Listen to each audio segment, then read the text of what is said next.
திருச்செந்தூர் கோயிலிலே வேளாடணும் சண்முகா,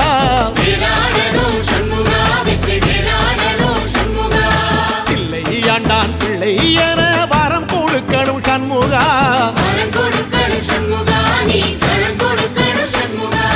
கண்ணுபடும்படி சண்முகா இந்த காலம் முழுவதும் சண்முகா, உன்ன நினைக்கிற சண்முகா நல்ல செல்வம் பொழிக்கணும் சண்முகா, சொன்ன வரங்களை அள்ளி கொடுக்கிற கொடை வள்ளலே சண்முகா, கோடி வணக்கம் சண்முகா, பல கோடி வணக்கம் சண்முகா.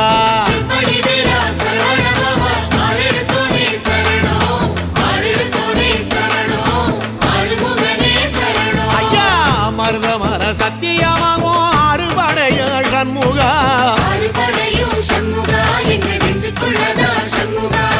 தங்கரதா ஏறி வந்து நீ எட்டி பாறையா சண்முகா.